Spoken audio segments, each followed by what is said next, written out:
any one of you are interested in engineering, any type of engineering, you'll be able to apply for one of those engineering internship spots as well. Let me also add to that. I'm hosting student research interns who are MDC students. They are paid stipends by the School of Science Summer Research Institute, which is now a year-round research institute. And we do HIV research at Homestead campus, so you could also do that. And that reminds me, I wanted to get back to safety in HIV research. Don't be afraid to do HIV research. At Homestead, we are working with a purified enzyme, reverse transcriptase. We're not working with live virus, but the virus requires this enzyme to reproduce itself and establish infection. So we're exposing it to different proteins that I hypothesize may inhibit them, and out of 70 proteins we've tested, we found 12 that actually do inhibit reverse transcriptase. So when we do get our lab, our HIV lab built, and we can work with live virus, there will be a negative pressure anti-room that makes sure no air from the inside of the lab can get out of the lab and vice versa. And in that anti-room, you suit up in your biohazardous, your protective, personal protective equipment, rather. And you double glove. You put 2 pair of gloves on each hand. And then you go through the negative pressure anti-room, and you're working in a biosafety hood where you can work with cell cultures, and there's a glass partition between you and the cell culture or virus or whatever you're working with. So it's very safe as long as you're very careful and you don't poke yourself with anything. You'll be okay. And working in Homestead, we're not working with live virus yet. You know, that reminds me of a story a mentor of mine told me.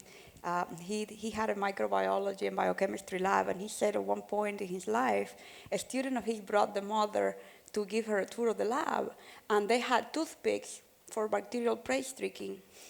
And the mother went and grabbed it. Oh, no. So don't ever grab anything from a lab. Don't touch anything. Don't touch your face and your mouth. Don't bite your nails. None of that. Yeah, and that's why I'm not studying microbiology today. Well, I mean, as long as you follow the rules, you're fine. But my professor said you touch your face too much. I don't think this is the right field for you. Yeah, with the gloves, imagine. It's like... So the last question to wrap up, unless anyone else has a question in the audience, a burning question that you'd like to get off your chest? No one? Okay. So my last question for you is, what advice would you give to your younger self?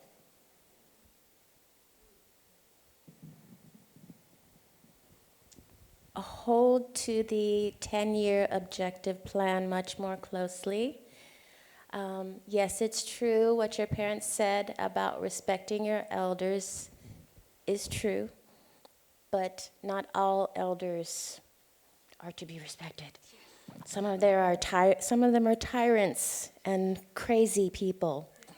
So and when you have a passion, you are able to follow that passion, pursue that passion, regardless of any hardships you may encounter. You just stick to the plan. For me, maybe get more sleep.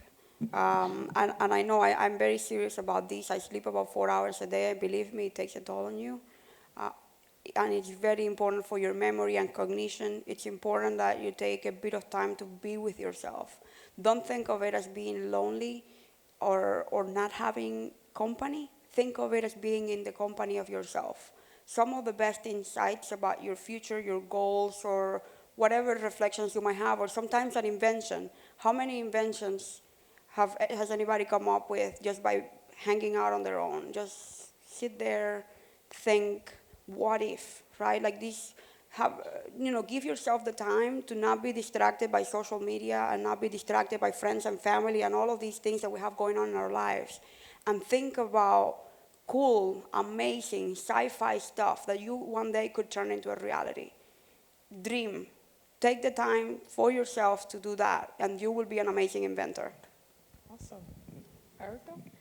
Well, what I would tell myself is just know that you are enough the way you are, and that your hard work will always show, and you don't have to do the extra stuff.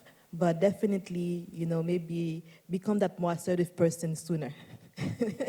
Maybe some of those opportunities would have come your way sooner.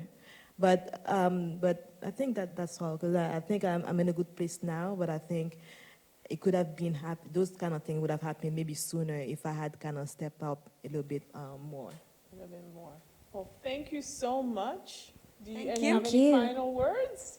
No, I was gonna say, sometimes delaying things, I like to get things very fast, like you're right, like get wherever I'm meant to be faster. And I was having a conversation earlier with you, sometimes for one reason or another, you get delayed along your plans. And I was just telling her how anger sometimes, or unhappiness with your job or whatever current situation, if you're really unhappy enough, it's a powerful motivator to propel you in the right direction, because you don't want to be in that place. Being unhappy at a job is the most powerful motivator I ever had to go into this completely unknown field that I was terrified about. But, how bad could it be? So, sometimes that's powerful too. All right, so let's thank our panelists, Erika Dugé-Augustin, Nia Madison, and Anabetsy Rivero. Thank you so much for being here. Thank you. Thank you. Our panelists will be around for a few more minutes. If you want one-on-one time, please feel free to reach out to them. Thank you again. Thank you. In closing, I also thanks again to our panelists and our moderator. Wanted to ask if you could please sign on